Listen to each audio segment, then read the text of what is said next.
The air in Redemption Creek is thick with the smell of dust, horse, and harsh lye soap. It's a scent of survival, ground into the very boards of the town. So when Elodie Bellwether steps from a stagecoach, she brings with her a fragrance so alien it's like a slap in the face. It's not strong, just a whisper of lavender and something sweeter, rosewater perhaps, clinging to her traveling dress and the neat coil of her hair. It is the delicate, clean scent of a world left 1,000 miles behind. And in this place, it is an offense.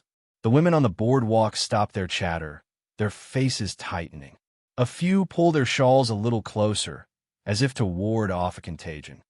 A man steps forward, his suit too fine for the dusty street, his face a mask of smug appraisal. This is Silas Croft, the mercantile owner to whom she is promised. He approaches, takes one deliberate, theatrical sniff near her shoulder, and recoils. His upper lip curls. "Good Lord, woman," he announces, his voice carrying to every corner of the small, silent crowd. "You smell like a French parlor. I asked for a wife, not a perfumery."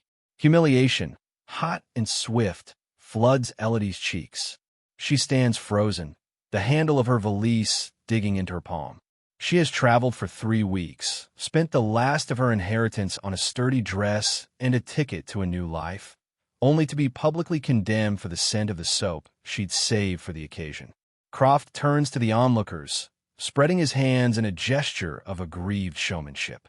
"I can't have a wife who stinks of idleness. Send her back." He dismisses her with a wave and turns his back, striding toward his store as if she has already vanished. But she hasn't vanished. She is stranded, a statue of mortification in a sea of judging eyes. From the shade of the livery, a man watches the scene unfold. He is tall and lean, built of the sinew and bone that comes from working hard land alone. This is Caleb Thorne. He takes in the woman's straight back, the trembling of her gloved hand, the way she keeps her chin held high even as shame paints her face crimson. He notes the cruel satisfaction on Croft's face and the whispers that have started to ripple through the crowd. He sees it all, but the one thing he doesn't perceive, the very thing causing the commotion, is the scent of lavender and rose. To Caleb, the air smells only as it always does, of dust, hay, and the faint, clean promise of distant rain. And with the silence of his senses comes a clarity others lack. He doesn't smell a city girl or a French parlor. He just sees a woman, alone and unjustly scorned. He pushes himself off the post he was leaning against, his mind made up in the space of a single, decisive heartbeat.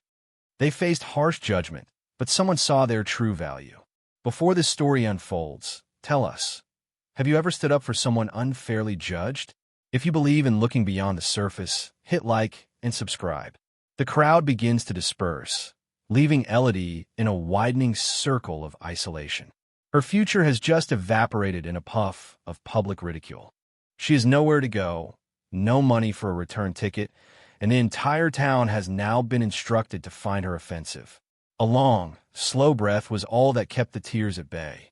She was a curiosity, a problem to be ignored until it went away. Just as the first tremor of true panic began to shake her resolve, a pair of worn leather boots stopped in front of her.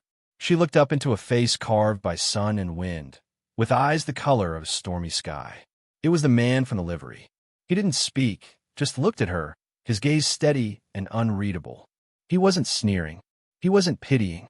He was just looking, and with 3 quiet words, his life and hers were irrevocably changed. "I have work." Caleb Thorne's world was one of vast silences, both audible and olfactory. His ranch was tucked 5 miles out of town, a lonely spread of hard-packed earth and struggling grass pressed against the stoic foothills of the Granite Mountains. The silence of the landscape was a comfort, a familiar companion. The other silence, the one inside his own head, had been a thief. A fever, years ago, had burned through him and taken his sense of smell with it. It had stolen the scent of pine after a rainstorm, the aroma of coffee boiling on the stove, the acrid warning of smoke, the sweet perfume of prairie wildflowers. At first, the loss had felt like a hollowing out, as if a part of the world had been muted forever. But over time, he had adapted. His other senses had sharpened in compensation. He could read the sky for weather with an almost supernatural accuracy. He could distinguish the hoofbeats of his own horse from strangers a mile away. He saw things others missed, the subtle shift in a cow's posture that signaled illness, the faint track of a coyote in the hard dirt.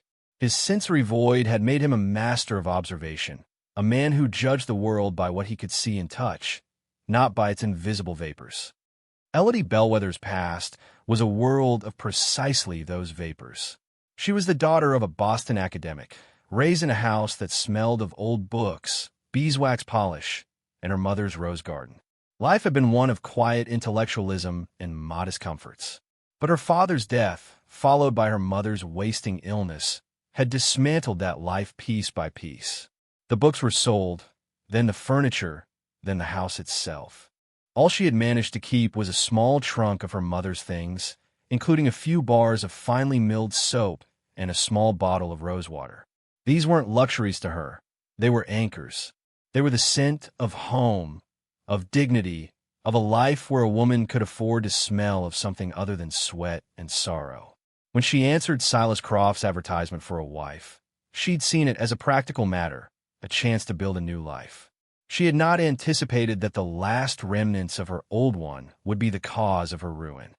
The town of Redemption Creek had no time for such sentiment. It was a place forged by necessity, where value was measured in bushels of wheat, heads of cattle, and hours of back-breaking labor. Anything else was a frippery, a foolish waste. A woman who smelled of flowers was a woman who didn't understand the realities of the frontier. She was perceived as soft, lazy, and arrogant, putting on city airs in a place where survival depended on shedding all pretense. The scornful looks Elodie received were not just about a scent. They were about a fundamental clash of values. Silas Croft's public rejection was merely the vocalization of the entire town's silent judgment. They saw her perfume as a sign that she was not one of them and never could be. Caleb's quiet offer of work hung in the air between them. It was not an offer of salvation, not yet. It was a practical solution, as blunt and unadorned as the man himself. Elodie looked from his impassive face to the hostile town behind her. She had no choice. "What kind of work?" she asked, her voice barely a whisper. "Housekeeper," he said.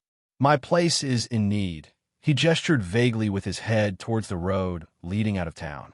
"Board and a small wage, until you can make other arrangements." It was a lifeline, plain and simple. It was also a fall from the station of a potential wife to that of a hired servant. But her pride was already in tatters on the dusty street.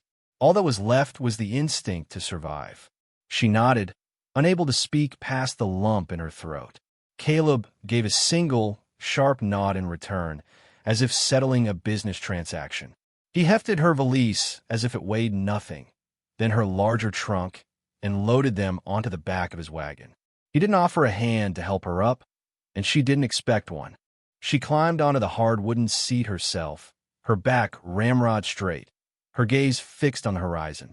As the wagon jolted into motion, leaving the hostile faces of Redemption Creek behind, an unspoken agreement settled between them.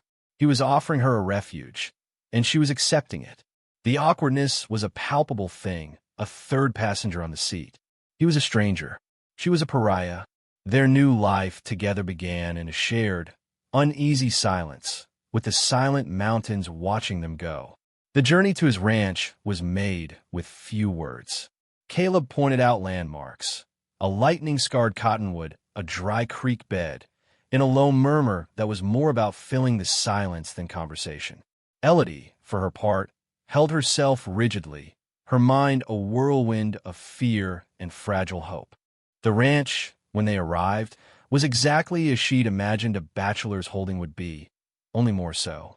The cabin was sturdy but stark, a single room with a stone hearth, a rough-hewn table, and a cot in the corner. A layer of dust covered every surface, and a pile of unwashed tin plates sat forlornly by a water basin. It was a place of pure function, devoid of any touch of comfort or grace. It was the physical embodiment of the man who lived there, practical, weathered, and solitary. Caleb deposited her trunk by the door.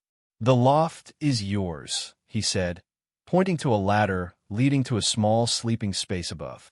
"It's not much. It's a roof," she replied, her voice steady. "Thank you, Mr. Thorne." "Caleb," he corrected gruffly, not looking at her. "I'll be out with the herd till dusk." And with that, he was gone, leaving her alone in the dusty silence of her new home. Left to herself, Elodie's first instinct was to impose order. It was the only way she knew to fight back against the chaos that had engulfed her life. She found a broom and swept the floor, raising a cloud of dust that made her cough. She found a rag and, using water from the barrel outside, began to wipe down the table and shelves. Then she paused. She opened her trunk and retrieved one of the small bars of lavender soap her mother had cherished. She worked up a lather in the basin of water, and the faint, clean scent filled the small space. For a moment, it was as if she were back in her kitchen in Boston, the smell a comforting ghost. She scrubbed the tin plates until they shone, washed the grimy window panes, and wiped down every inch of the rough wooden furniture. When Caleb returned at twilight, weary and trail-dusted, he stopped dead in the doorway. The change was remarkable. The floor was swept, the table was clean, and a stew was bubbling over the fire, filling the cabin with the savory smell of rabbit and wild onion. He couldn't smell it, of course, but he could see the steam rising from the pot, could see the order that had been brought to his chaotic home. He looked at Elodie, who was stirring the pot, her face flushed from the heat of the fire. She looked up, her expression uncertain, waiting for his verdict. He didn't mention the clean surfaces or the waiting meal. His eyes, however, took in every detail. He simply washed his hands and face in the basin of fresh water she'd set out and sat at the table. She served him a bowl of stew. They ate in silence, but it was a different kind of silence than the one on the wagon ride. This was the silence of shared space, of a day's work done. As he ate the best-tasting meal he'd had in years, judging by texture and warmth and the satisfaction in his belly, he noticed the faint scent of lavender clinging to the clean plate. But to him, it was just a clean plate. He saw her work, her effort, her quiet transformation of his space. He saw competence where others had smelled indolence. It was their first real test, a silent negotiation of their new arrangement, and they had passed it. She had offered her labor, and he had accepted it without judgment, cementing the fragile foundation of their partnership. The first weeks on the ranch settled into a quiet rhythm dictated by the sun and the seasons. Elodie rose before dawn, her city-soft hands slowly toughening as she learned the chores of a frontier household. She learned to bake bread that was hearty and dense, not light and airy like the loaves of her past. She learned to mend Caleb's rough work clothes with small, neat stitches that spoke of a different kind of education. She tended a small vegetable garden she'd started near the cabin door, coaxing stubborn life from the dry soil. The faint scent of rosewater on her skin was washed away by lye soap and hard work, but she still used a small drop in her hair each morning, a private ritual of identity that she clung to fiercely. Caleb, in turn, began to change in subtle ways. He found himself speaking more, not in long conversations, but in small offerings of information. He taught her to distinguish the call of a hawk from that of an eagle, to identify which berries were safe to eat, how to read the clouds. He would leave a bucket of fresh well water by the door for her each morning and find a stack of neatly folded and mended shirts on his cot in the evening. They were like two planets slowly finding a shared orbit, their communication happening in the quiet spaces, in deeds rather than words. He never once commented on her scent, and she, assuming he was simply a man of few opinions, was profoundly grateful for the absence of judgment. His silence on the matter was the kindest thing she had ever known. One afternoon, he was repairing a section of fence on the far side of the property, and she brought him a canteen of water and a piece of bread. She watched as he worked, his movements economical and sure. He stretched the wire taut, his muscles cording in his arms, and hammered the staples in with swift, precise blows. There was a raw competence to him that she found herself admiring. He wasn't a man of refined words or gentle manners, but he was a man who understood the world he lived in, who could bend it to his will through strength and persistence. "The post is loose," he said, more to himself than to her, as he tested the fence.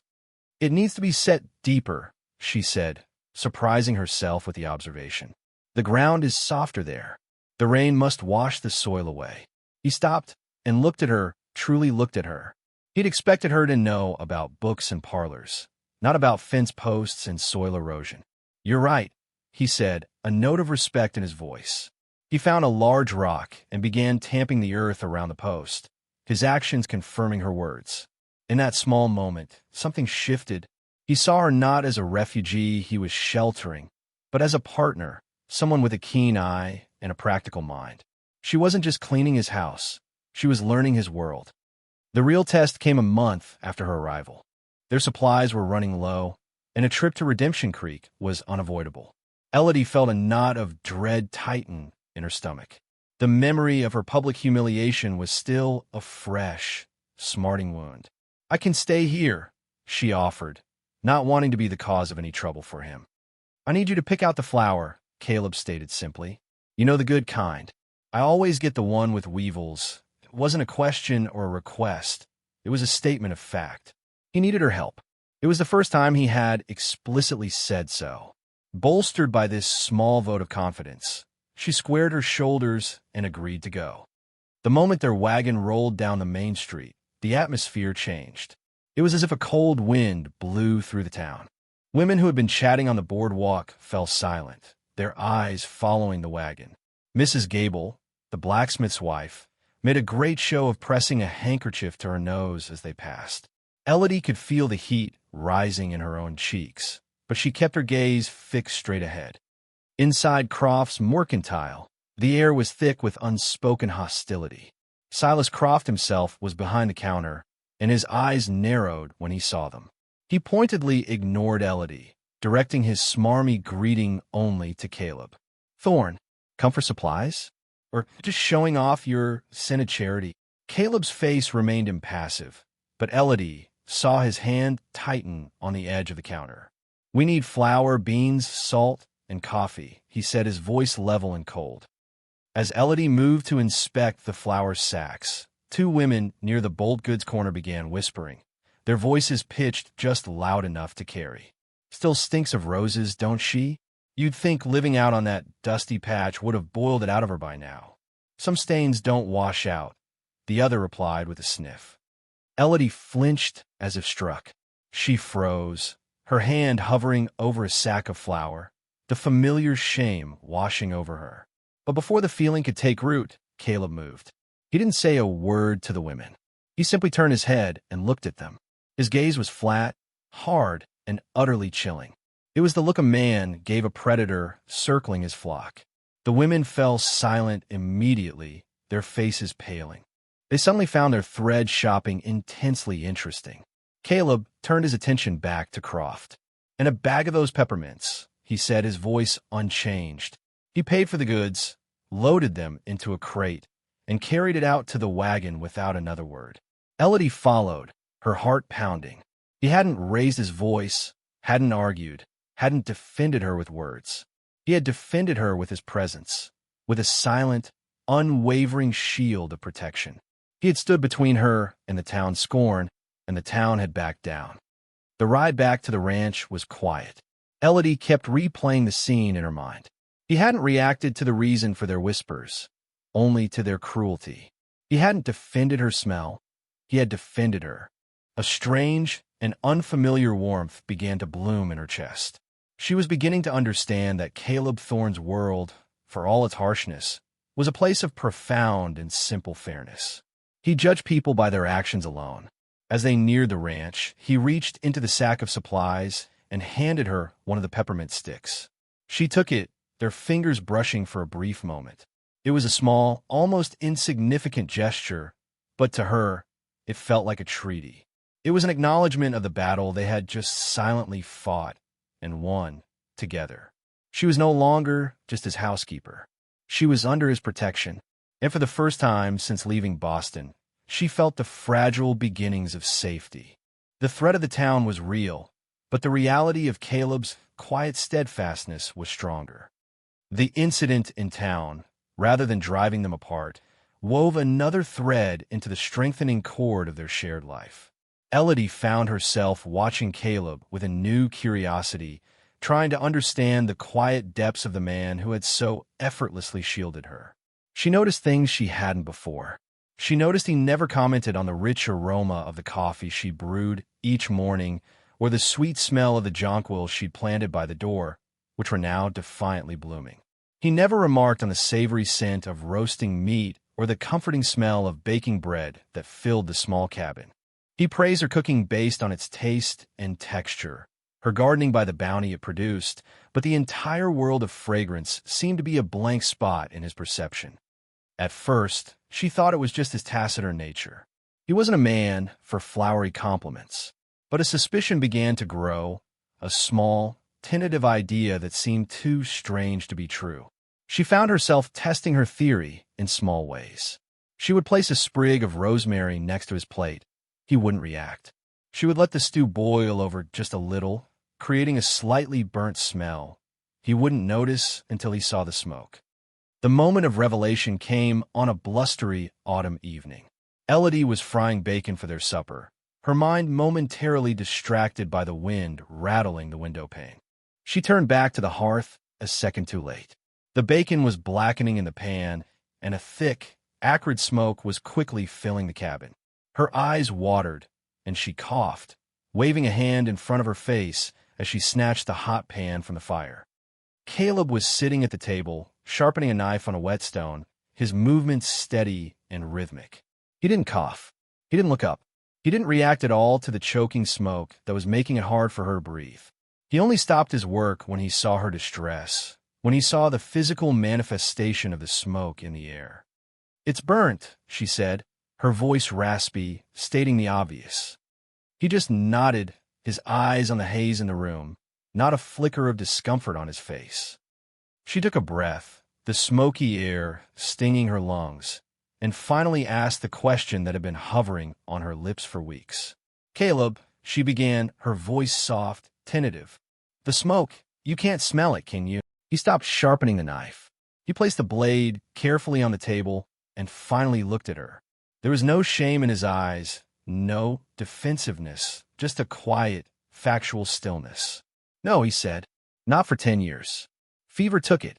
The simple admission landed in the smoky cabin with the force of a thunderclap. It wasn't indifference. It wasn't a lack of opinion. It wasn't that he was merely a man of few words. It was a physical reality. He couldn't smell. He couldn't smell the bacon burning. He couldn't smell her jonquils, and he couldn't smell the lavender and rosewater that had made her a town pariah. A wave of understanding so profound it made her dizzy washed over Elodie. All this time, she had been grateful for his silence, thinking it a mark of his tolerant character. But it was more than that. His inability to perceive her city smell had rendered the town's primary judgment of her completely meaningless in his eyes. He had been literally blind to her supposed flaw. From the very first moment he saw her, shamed and abandoned on that street, he had seen only a woman in need. He had judged her on her straight spine, her steady gaze, her actions, her work ethic, her resilience. He had seen her. She sank onto the bench opposite him, the burnt bacon forgotten. Tears pricked her eyes, but they were not tears of sadness. They were tears of overwhelming, cathartic relief. "That's why," she whispered, more to herself than to him. "That's why you didn't." He knew what she meant. "Why I didn't care what Croft said," he finished for her. "A man who judges a woman by how she smells is a fool. I just had the good fortune of not being able to join him in his foolishness." He picked up the knife again, but he didn't resume sharpening it. He just held it, his knuckles white. "A person's worth is in what they do, Elodie, not what they smell like." In that moment, the last of her defenses crumbled. The shame she had carried like a heavy cloak since her arrival finally fell away. His acceptance wasn't just a passive tolerance. It was an active seeing of her true self, made possible by a strange twist of fate. She looked at this quiet, stoic man and saw not just a protector, but the only person in the world who had seen her clearly from start. A bond, deeper than gratitude and stronger than circumstance, solidified between them in the smoky air of the cabin.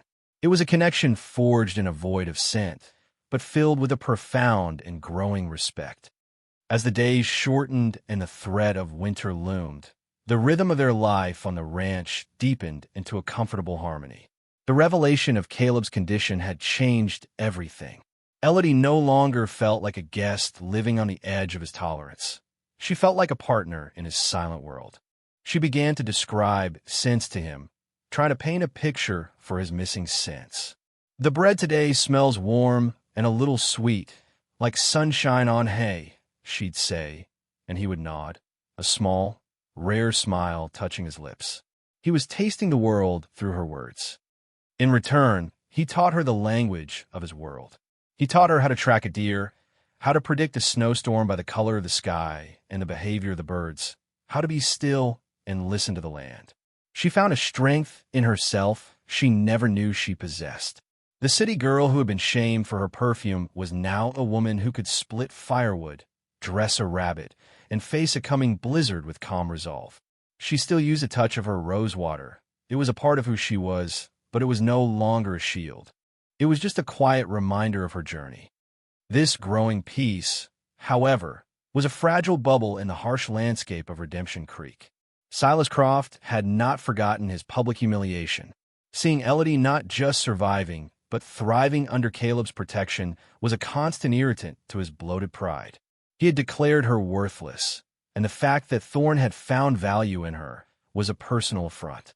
He began to poison the well of public opinion, not with direct accusations, but with sly, insidious rumors. "Strange, isn't it?" he'd say to customers in his mercantile.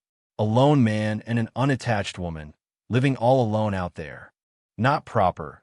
To the more pious members of the community, he'd murmur about temptation and sin, painting Elodie as a fallen woman who had ensnared the simple-minded rancher.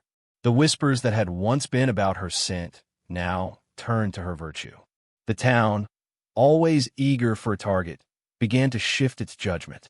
The looks Elodie and Caleb received on their infrequent trips to town were no longer just scornful. They were now laced with a leering suspicion. Caleb was aware of the change. He saw the way men looked at Elodie now, their eyes lingering with a disrespectful curiosity. He saw the women who would pull their children closer when she passed, as if she were a source of moral contagion. A slow, cold anger began to build in him. They were tainting the one good, clean thing in his life.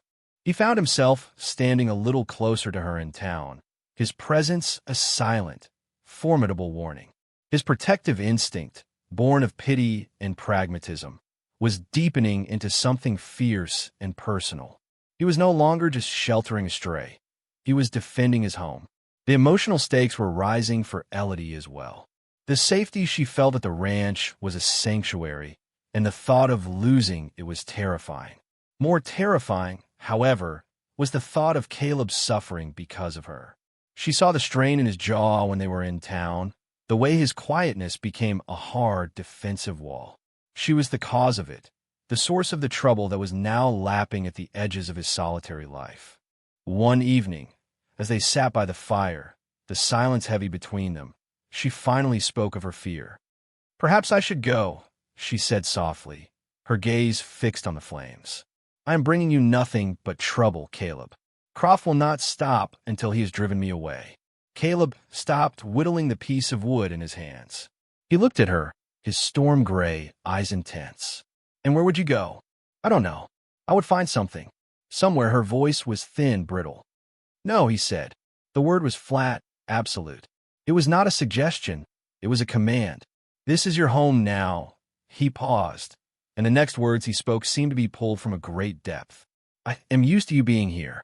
It was the closest he had ever come to a confession of feeling. "I am used to you being here."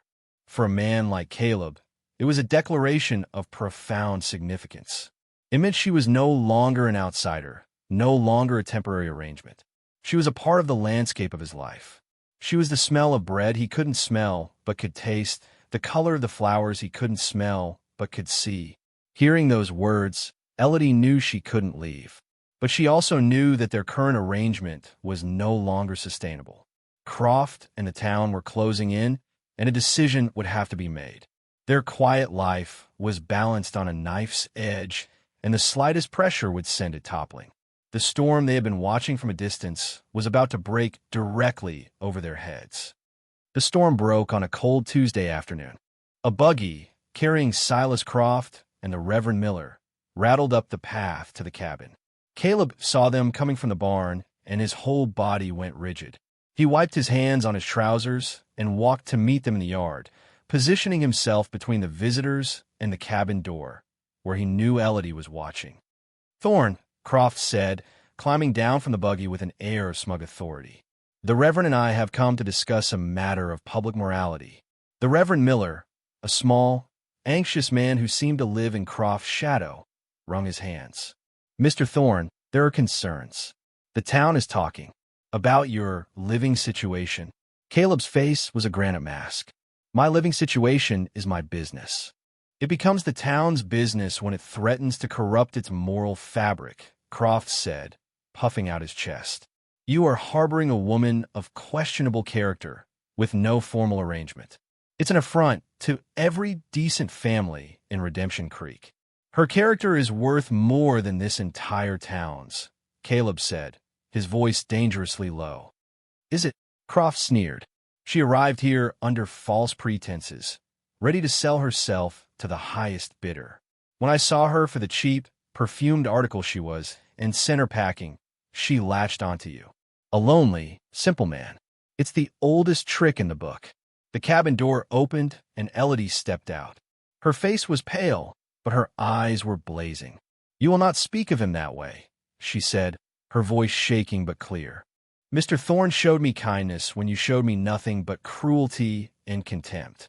Croft laughed, a short, ugly sound. "Kindness or opportunity? We all know what kind of work a woman like you does for a man like him out here in the middle of nowhere." A muscle jumped in Caleb's jaw. He took a step forward, his hands clenching into fists. The Reverend Miller flinched back, but Croft stood his ground, emboldened by his self-righteousness. He saw this as his final victory, the moment he would reclaim his authority and put both the rancher and the city woman in their place. "We are giving you a choice, Thorn," Croft declared, his voice ringing with sanctimonious triumph. "Either you send this woman away, put her on the next stagecoach out of this territory, or the Reverend and the town council will see to it that she is removed as a public nuisance and a moral threat." It was an ultimatum. A deadline had been set. Their quiet, private world had been breached, and they were being put on trial in their own front yard. Caleb looked from Croft's sneering face to the nervous Reverend. Then his gaze settled on Elodie. He saw the fear in her eyes, but beneath it, he saw a core of steel. She wasn't cowering. She was standing her ground, ready to face the verdict. In that moment, he knew what he had to do. The choice was not about propriety or public opinion. It was about her. It was about the woman who had brought order to his chaos, who described the scent of bread to him, who had faced down her own humiliation with unwavering dignity. This was no longer about offering shelter. This was about building a fortress. He took a slow breath, the cold air calming the fire in his veins. He looked directly at Silas Croft, his storm-gray eyes holding a chilling finality. "There's another option," Caleb said, his voice calm and resonant. "One you haven't considered." He turned and walked the few steps to Elodie's side, his presence a solid, unshakable wall. He didn't take her hand, but he stood so close their arms brushed. "We'll be in town on Sunday," he announced, his voice carrying across the yard, a public declaration. "We have an announcement for the whole town to hear. You and the Reverend should be sure to attend." With that, he turned his back on them, a gesture of ultimate dismissal. He put a hand on the small of Elodie's back, a simple, proprietary gesture that spoke volumes, and guided her back into the cabin, closing the door on the sputtering indignation of Croft and the Reverend. Inside, they stood in the silence, the weight of his decision hanging in the air. He had not fought them. He had not argued. He had made a plan, a public stand. He had chosen to face the town on his own terms. with her at his side. The showdown was no longer a matter of if, but when. The days leading up to Sunday were fraught with a tense, unspoken energy. They went about their chores as usual, the familiar rhythm a comfort against the uncertainty of what was to come. But now, when their hands brushed as they worked in the garden, the touch lingered. When their eyes met across the supper table, a new depth of understanding passed between them. Caleb's declaration had been a promise, and they were both waiting to see how it would be fulfilled. Elodie felt a terror that was almost exhilarating. She had placed her entire faith in this quiet man, and he was about to risk his own standing, his own peace for her. Sunday morning dawned cold and clear. Caleb hitched the wagon, his movements deliberate and calm. Elodie dressed in her best, a simple dark-wool dress, her only adornment the small, intricately carved wooden bird Caleb had whittled for her one evening. She tucked it into the collar of her dress. She used no rose water. Her scent today would be of soap, wood smoke, and courage. They rode into town not as a rancher and his housekeeper, but as a unified front. The streets were more crowded than usual. Word of Caleb's promised announcement had spread like wildfire, fanned by the indignant gossip of Silas Croft. As they pulled up in front of the church, it felt as though the entire population of Redemption Creek was there, their faces a mixture of curiosity, judgment, and grim anticipation. Croft and Reverend Miller stood on the church steps, looking for all the world like a hanging jury. As Caleb helped Elodie down from the wagon, a public, formal gesture he had never made before, a hush fell over the crowd. This was the confrontation the town had been craving. Croft, unable to wait for the service to begin, stepped forward. "Well, Thorne," he boomed, playing to the crowd. "Have you come to your senses? Have you come to confess your sin and cast this woman out?" Caleb didn't even look at him. His focus was entirely on the townsfolk, his gaze sweeping over their faces, meeting their eyes one by one. Then he spoke, his voice not loud, but carrying with a calm authority that commanded attention. "I've come here today to talk about value," he began. "This town values hard work. It values honesty. It values resilience. You say you value character." He paused, letting the words sink in. "A few months ago, this woman, Elodie Bellwether, arrived here, and you judged her. You decided her worth based on something as fleeting and foolish as the scent of her soap." He turned his head slightly toward Croft.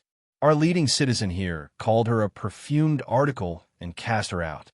You all whispered and pointed and decided she was worthless because she smelled of a life different from your own." A murmur went through the crowd. Some looked ashamed, others defiant. Croft's face was turning a blotchy red.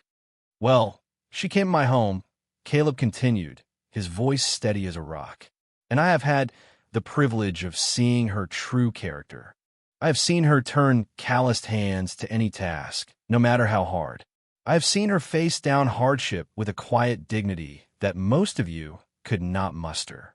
I have seen her kindness, her intelligence, and her courage." He then turned to look directly at Elodie, and the hardness in his face softened into something she had never seen before, a raw, open tenderness. "You talk about her city smell," he said, his voice dropping slightly, becoming more personal, yet still audible to all. "Let me tell you what this woman smells like to me. She smells of loyalty. She smells of fresh-baked bread on a cold morning. She smells of the clean earth in her garden. She smells of courage. And I have come to find that it is the finest scent in this entire world." The crowd was utterly silent, captivated. Elodie's heart felt as if it would burst. Then Caleb delivered the final, devastating blow. He turned back to the crowd, his expression hardening once more as he looked at Croft. "You see, there's something you don't know. Something that makes your judgment of her not just cruel, but absurd. I have no sense of smell. I haven't for 10 years. I have never been able to smell the perfume you found so offensive. I was immune to your prejudice from the very beginning." A collective gasp went through the crowd. The entire foundation of their scorn, the central pillar of Croft's argument, had just been demolished. Their judgment was revealed for what it was, a shallow, mean-spirited pretext. "I judged her not by her scent," Caleb's voice rang out, clear and final, "but by her actions, by her heart. and by that measure, she is the most valuable person in this entire territory. He took Elodie's hand in his, their fingers lacing together in a public, unbreakable bond. And that is why I am honored to announce that she has agreed to become my wife. The shock was palpable. Silas Croft's jaw hung open, his face a mask of apoplectic fury and utter humiliation. He had been exposed as a fool, his crusade built on a foundation of sand. The Reverend Miller looked at the ground, his face beet red with shame. Caleb Thorne had not just defended his housekeeper. He had declared his love and commitment in front of the very people who had scorned her. He had taken their weapon, her scent, and revealed it to be meaningless, turning their own hypocrisy back on them with devastating clarity. In the stunned silence of the town square, under the cold light of the Sunday sun, they stood together, no longer a rancher and his ward, but a man and a woman who had chosen each other, their bond forged in silence and sealed in defiance. In the quiet aftermath of their public stand, the ride back to the ranch was imbued with a profound peace. The tension that had been their constant companion for weeks had finally broken, leaving behind the clean, crisp air of resolution. Caleb held the reins in one hand, his other resting near Elodie's on the wagon seat. They didn't speak, but every shared glance, every jolt of the wagon that brought their shoulders brushing together, was a conversation in itself. They had faced down the town and won, not by fighting, but by standing in their truth. Back in the familiar comfort of the cabin, the reality of what had happened began to settle. Elodie moved about the room, her actions automatic as she stirred the embers in the hearth back to life. She was to be his wife. The words echoed in her mind, a promise of a future she hadn't dared to dream of. The label of pariah, of the perfumed woman, had been washed away, replaced by a new title, one grounded in respect and affection. She finally had a place where she belonged. Caleb came to stand beside her at the fire. He was quiet for a long moment, watching the flames lick at the new kindling. "I spoke out of turn," he said finally, his voice gruff, not looking at her. "I didn't ask you first. If you don't want what I said, I'll understand." Elodie turned to face him, a soft smile touching her lips. "Caleb Thorne," she said gently. "Did it look like I was arguing?" His gaze met hers, and the last of his guardedness fell away. A slow, genuine smile spread across his face, transforming his rugged features and making him look years younger. In that moment, the lonely rancher was gone, replaced by the man who had seen her worth when no one else could. He reached out and gently touched the small wooden bird pinned to her dress. His fingers were calloused and rough against the delicate carving, a perfect metaphor for their two worlds coming together. "I can't give you a fancy life, Elodie. No silk dresses or Boston parlors. You have given me something far more valuable," she whispered, her hand coming up to cover his. "You gave me a home. You saw me." The air between them was charged, not with the memory of conflict, but with the quiet, powerful certainty of their future. He leaned in, his movement hesitant at first, then sure, and pressed his lips to hers. The kiss was not passionate or demanding.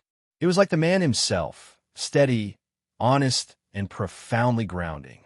It was a seal on the promise made before the entire town.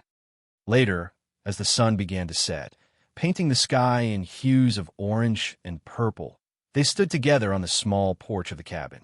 The world smelled of pine and cooling earth, a scent she had learned to love.